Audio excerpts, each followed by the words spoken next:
આપણે બધા સંસારી જીવો, સંસારમાં રહેનારા, પરિવારની વચ્ચે રહેનારા, રોજગાર માટે રોજ દોડનારા, અનેક અનેક લૌકિક કાર્યોમાં આપણે બધા ફસાયેલા. એક તો સંસ્કૃત ભાષા સમજીએ નહીં, અને એમાં પણ આચાર્યોની વાણી તદુત્તમ અપી દુર્બોધ અમારા સમજમાં ના આવે. તો આ બધા જ મહાપ્રભુજીના સિદ્ધાંતો સમજવા હોય તો શું કરવું, કઈ રીતે પુષ્ટિપથ પર ચાલવું? તો કદાચ કોઈ શ્લોકો યાદ રહે તો વાંધો નહીં, ન રહે તો વાંધો નહીં, પણ કોઈ એક ભગવદીનું ચરિત્ર યાદ રહી જાય અને બસ એમણે જીવનમાં અપનાવેલા સિદ્ધાંતોને એમની પાછળ પાછળ આપણા પણ પગ ભંડારો થવા લાગે, આપણે પણ એ રસ્તે ચાલવા લાગીએ, તો ચોક્કસ એ નુકુંજ નાયક શ્રીનાથજી સુધી આપણી પણ પ્રાપ્તિ થશે. એવું આ ભગવદીયના દિવ્ય ચરિત્રો છે. નારદજીના શબ્દોમાં કહું તો ભરત સંગસ્ત દુર્લભો અગમ્ય અમોઘશ્ચ. આ મહાન ભગવદીઓના ચરિત્ર કેવા છે, એનો સંગ કેવો છે. ભરત સંગસ્ત દુર્લભો, સૌથી પહેલા તો આવા ભગવદીઓ મળવા દુર્લભ છે. ગીતાજીમાં પણ ભગવાન કહે કે કોઈ કરોડોમાં એક આવો મારો ભગવદી થાય, મળી જાય તેમનો સંગ દુર્લભ છે. સંગ થઈ જાય તો એમનામાં સ્નેહ થવો દુર્લભ છે, અને સ્નેહ થઈ જાય તો એમની આજ્ઞાનું પાલન દુર્લભ છે. આ દુર્લભ તત્વો છે. પણ એક વસ્તુ સમજી લેવાની જરૂર છે, દુર્લભો અગમ્ય સહજમાં ગમ્ય નથી, પણ અમોઘસ છે. नारद जी ने कहा भगवदियों का संग वो अमोघ है, એટલે કે જે ક્યારે પણ નિષ્ફળ ન જાય એવું અમોઘ છે. અને એટલા માટે પ્રગટ થઈને આ ભગવદીઓ સામે જ આવે જરૂરી નથી, પણ ગોકુલેશ પ્રભુની વાણી પ્રગટ છે. એટલે જ્યારે પણ કોઈ વાર્તા વાંચો અને એનું પાનું ખોલો તો એવું ના વિચારતા કે કોઈ ચોપડીનું પાનું ખોલ્યું, ત્યારે એમ વિચારજો કે એમના ઘરનો દરવાજો તમે ખટખટાવ્યો છે, એમના ઘરનું દ્વાર ખટખટાવ્યું છે. અને જ્યારે એમની વાર્તામાં તમે પ્રવેશ કરો છો ત્યારે એ જે વાર્તા તમે વાંચતા હો છો ત્યારે એ ભગવદીએ તમારી સન્મુખ આવીને ઠાડા હોય છે. હંમેશા એવો જ વિચાર કરવો કે આ ભગવદી મારી સામે બિરાજમાન અને હું એમની વાર્તાનું વાંચન કરી રહ્યો છું. આ વિચાર કરીને જયારે વાર્તાનું વાંચન કરશો તો અલૌકિક ભાવ આવશે. ઠાકોરજીને ખૂબ આનંદ આવે છે ભગવદીઓના ચરિત્રના વાંચન શ્રવણમાં. તો આ 84 વૈષ્ણવ શ્રી ગોકુલેશ પ્રભુએ પ્રગટ કરી વાર્તાઓ, અને શ્રી હરિરાય મહાપ્રભુજીએ એના ઉપર ભાવ પ્રકાશ લખ્યો છે. કારણ કે આચાર્યોની વાણી દુર્બોધ હોય છે, સહજમાં સમજમાં ના આવે. અને માણસ સમજે તોય કેટલું સમજે, પોતાની બુદ્ધિનું સામર્થ્ય હોય એટલું છે ને. જે સમજાવવા માંગે છે એ ક્યાં આપણને સમજમાં આવે છે. ત્યારે કોઈ પણ વસ્તુ આપણે વાંચીએ સાંભળીએ તો આપણને મને સમજાય ગયો આપણે એમ કહીએ, એટલે એનો અર્થ શું થયો? આપણી જેટલી બુદ્ધિ છે એ પ્રમાણે આપણે અર્થઘટન કરીએ.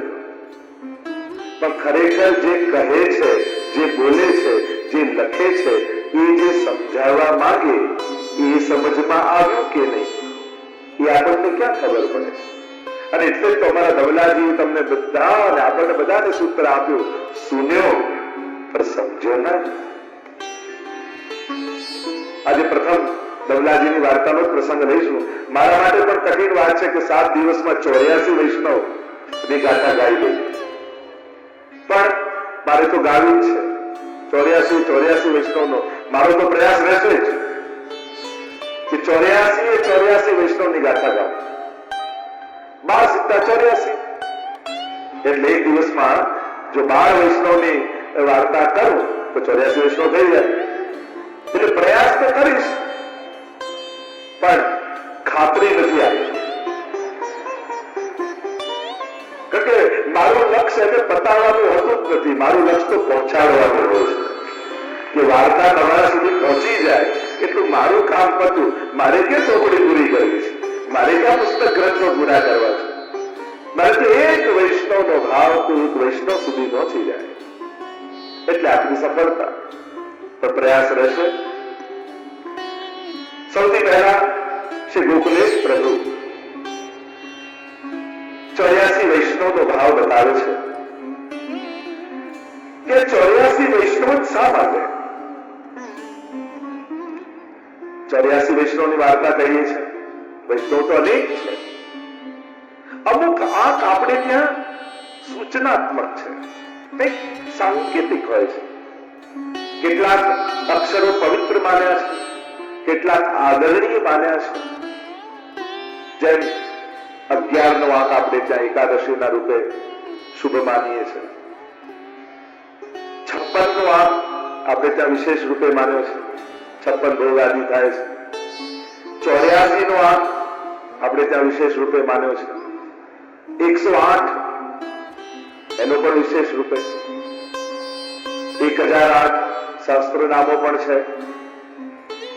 એમ ઘણી બધી સંખ્યાનો વિચાર કરી શકાય. પણ અહીં 84 વૈષ્ણવની વાર્તા છે. 84 કોષ છે, 84 સ્તંભનો મનોરથ કરતા હોય છે, 84 લક્ષ યોનિઓ છે. 84 ઉપર પણ ઘણી બધી ચર્ચા કરી શકાય છે. 8 અને 4 એની પણ ચર્ચા થઈ શકે છે. પણ હું સીધો વિષય ઉપર જ જઈશ એટલે અંક ગણિતમાં બહુ નહીં પડું. બાકી ઘણા ભાવો આપણે ત્યાં 8, 4, 84 બેઠક શ્રી મહાપ્રભુજીની છે. એમાં પણ અનેક ભાવો આપણે ત્યાં બતાવ્યા છે. તો 84 વૈષ્ણવની વાર્તા, વાર્તાનો અર્થ કોઈ કાલ્પનિક કથાઓ નથી થતી. વાર્તાનો અર્થ એ પ્રસંગ થાય છે, એ વાત થાય છે, જે સત્ય ઘટનાઓ બની ચૂકી છે.